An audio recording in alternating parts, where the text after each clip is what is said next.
Le New Concept Sport Running Mag vous est présenté par ASICS.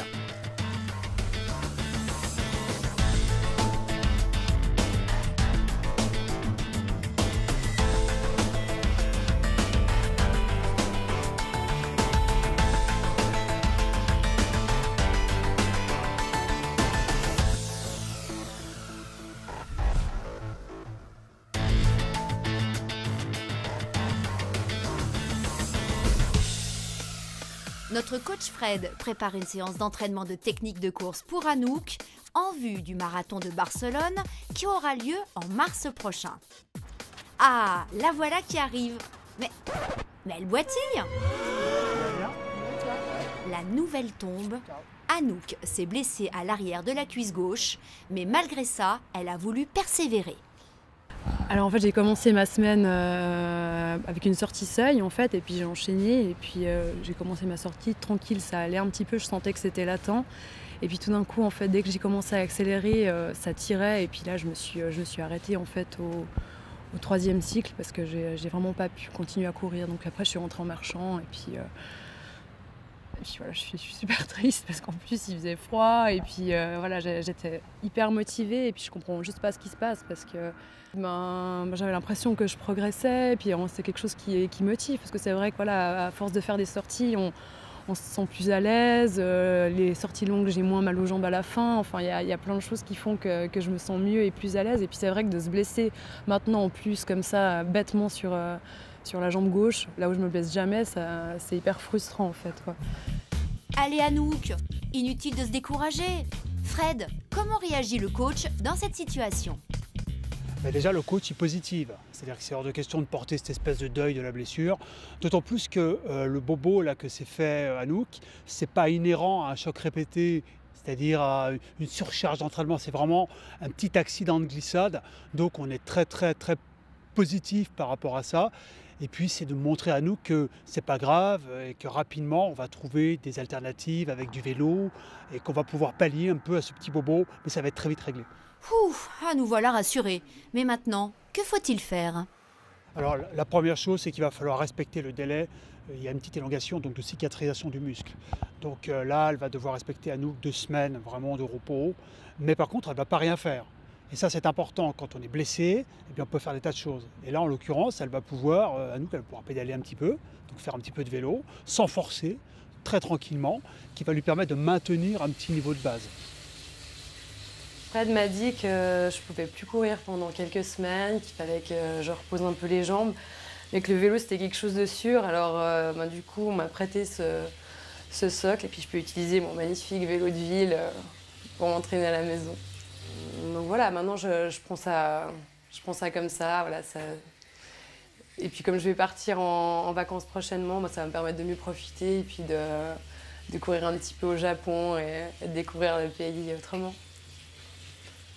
Dans son malheur, Anouk, elle a une chance, c'est que ça se passe suffisamment loin de l'objectif du marathon, dans 12 semaines.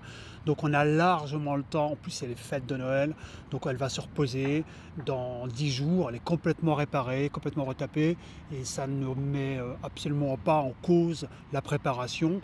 Des fois même, il faut entendre ces petits signes comme des choses positives, c'est un peu fort, mais comme des signes justement de devoir un peu lever le pied. Il ne faut pas être sourd à ce genre de petits bobos.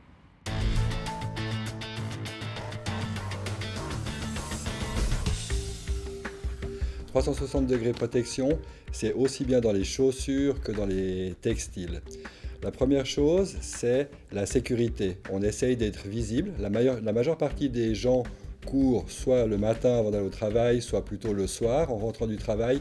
Donc par définition quand il fait nuit, et souvent sur une route. Et avec l'augmentation de la circulation, le but c'est vraiment d'être visible. Donc la majeure partie de ces textiles ont des empiècements réflectifs très importants, de manière à assurer un maximum de sécurité quand on court le soir ou le matin. Toujours très convaincu, Eric a voulu nous montrer par lui-même les qualités réflectives de ces textiles, et comme on n'avait pas de phare de voiture sous la main, on a fait avec les moyens du bord. Waouh! Et en plus ça marche. Et quoi d'autre alors au sujet de ce 360 degrés protection? La deuxième chose au niveau de la protection, c'est d'abord de laisser respirer les vêtements quand on transpire. C'est de pouvoir également être protégé du vent. ou être protégé de la pluie. Donc la sécurité, les intempéries, la transpiration, d'avoir vraiment des vêtements qui répondent à 360 degrés à tous les besoins en ces temps d'hiver. Déjà bien convaincu par Eric de la visibilité nocturne de ces textiles, on n'a pas demandé à notre testeur qu'il se jette sous une voiture pour s'assurer que le conducteur l'avait bien vu dans la nuit. Gaëtan, trailer et coureur longue distance à 16 heures, s'est donc concentré sur les aspects confort et fonctionnels des produits. Je l'ai testé dans plusieurs contextes. J'ai testé en trail et en sortie route. Donc en trail, j'ai trouvé le collant très bien, assez fonctionnel, il colle, on ne le sent pas. C'est vraiment très léger, il est compressif, donc il ne bouge pas du tout. Le point positif du collant, moi je mettrais la petite poche qui ne se retrouve pas à l'arrière, qui se trouve sur le côté. Parce que parfois quand on doit prendre des clés ou une attelle à l'arrière, ça a tendance à fort bouger. Là sur le côté au niveau des hanches, je trouvais ça pas mal. Par contre la veste, moi qui suis quelqu'un qui ne suis pas frileux, là je l'ai mise juste pour des échauffements parce que c'est vraiment très chaud, ou alors je l'ai mis avec un t-shirt juste en dessous.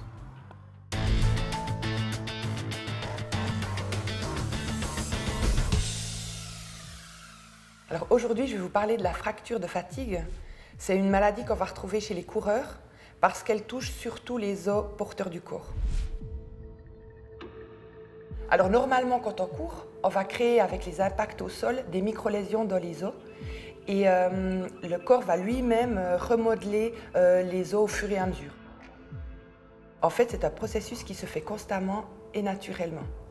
Dans le cas d'une fracture de fatigue, il y a trop de micro-lésions, il y a trop d'impact et le corps n'arrive plus à suivre et ça va créer un déséquilibre qui va provoquer une lésion osseuse.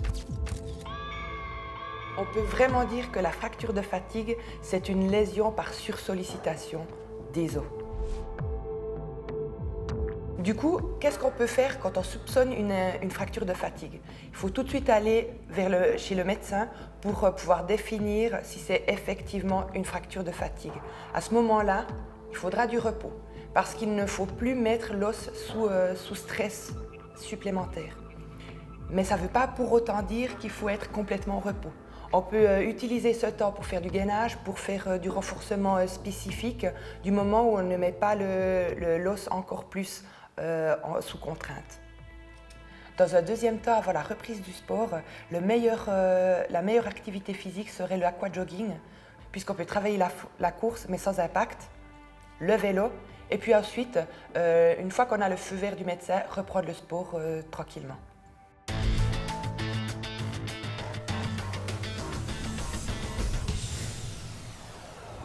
Alors Craft effectivement a amené sur le marché cet hiver un nouveau sous-vêtement qui a été primé donc, à Munich en début d'année.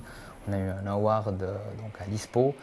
C'est un sous-vêtement nouvelle génération avec une nouvelle fibre high-tech, le Coolmax Air, qui en fait va encore plus rapidement absorber l'humidité et la chaleur du corps pour évacuer cette température et cette chaleur qui est très importante pour un sportif ou monsieur tout le monde qui pratique une activité physique. Bon, mais comment c'est possible? Quand on sait, et les vastes archives de votre Running Mag sont là pour le démontrer, que cette question de l'absorption de la transpiration a déjà été explorée, réexplorée, pensée et repensée, tournée et retournée dans tous les sens par les différentes marques depuis maintenant plusieurs années. On est pionnier en la matière au niveau du développement des sous-vêtements thermiques. Craft, ça fait plus de 40 ans qu'ils sont sur le marché, qui ont développé donc, le premier sous-vêtement en 1977. On a la chance aussi de pouvoir collaborer avec des sportifs de haut niveau, que ce soit dans le ski de fond, avec l'équipe suédoise, avec le cyclisme. Ça fait plusieurs années qu'on est fournisseur d'équipes professionnelles. On a obtenu 38 médailles aux derniers Jeux olympiques de Sochi.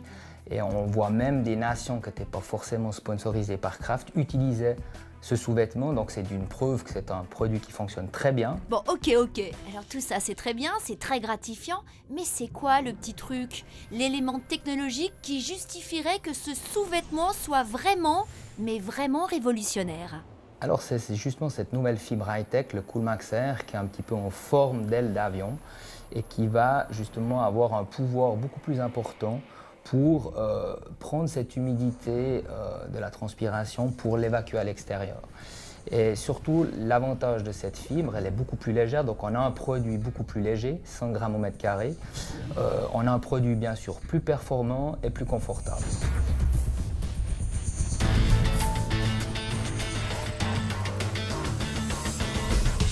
Salut les amis, tout d'abord laissez-moi vous souhaiter une bonne année, bonne santé. Ok, le mois dernier on m'a demandé et pour la première fois d'aller filmer la fameuse course de l'escalade. C'est quel est nom? Et qui dit course de l'escalade dit déguisement. En quoi je pourrais me déguiser? En lapin rose? En bonhomme vert? Ah, je sais. Puis je fais comment avec la caméra, gros malin? Je crois que je vais laisser tomber les déguisements.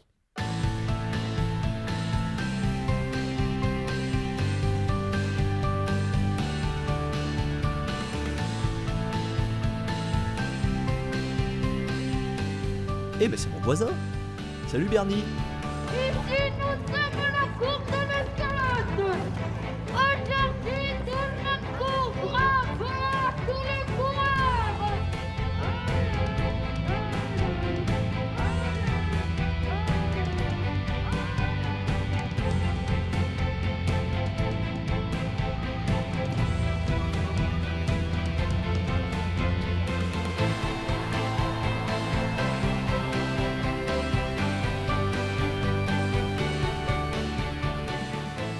Waouh, regardez, c'est Pierre Morat, mon ami fidèle, toujours au chaud pendant que moi je me les gèle dehors.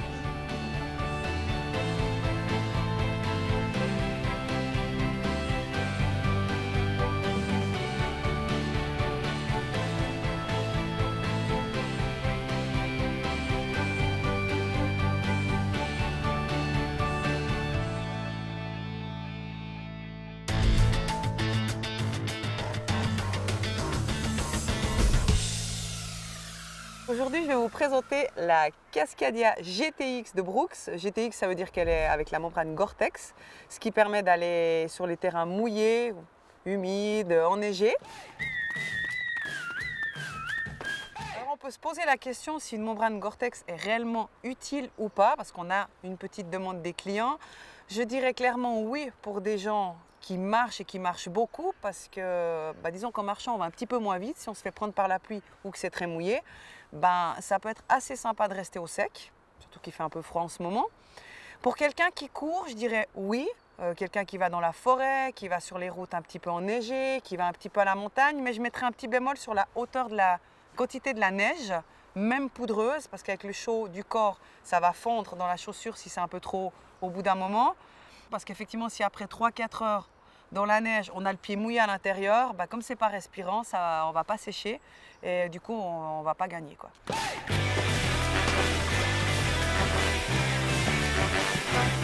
Je l'ai testé au PACO le week-end passé où il a enfin neigé, où il y avait bien de quoi aller brasser dans la neige.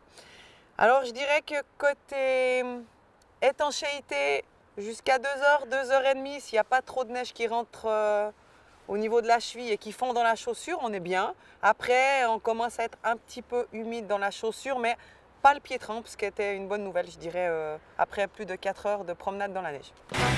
Alors, en conclusion, pour moi, il y a quand même une bonne différence. C'est pas que du marketing entre une chaussure non Gore-Tex et une chaussure Gore-Tex, parce que je m'entraîne très souvent très tôt le matin, ou quand c'est humide, où il y a peut-être de la neige. J'ai pas spécialement envie de me faire renverser par une voiture, donc si on a une au bord de la route, c'est moi qui m'enlève.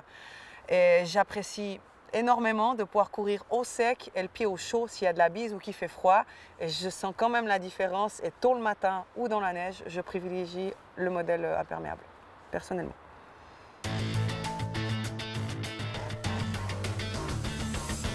Darcy Kristen et Dolores Delaleuil sont les grands gagnants de notre concours du mois passé et gagnent une paire de Mizuno Wave Rider. Car le système d'absorption des chocs de Mizuno, c'est bien le Wave. Vous allez être au chaud et au sec pour ce qu'il reste de l'hiver, car ce mois, ce sont 3 superbes sous-vêtements Craft Biactive Extreme 2.0 que nous mettons au concours. Répondez donc à la question suivante. En 2017, quelle est l'équipe cycliste professionnelle qui sera habillée par Craft? A. L'équipe Bora de Peter Sagan. B, l'équipe LVC Power de Laurent Dufaux. C, l'équipe Pharma Plus de Lance Armstrong. Envoyez dès maintenant votre réponse avec vos coordonnées complètes à l'adresse suivante mag@ncsport.ch.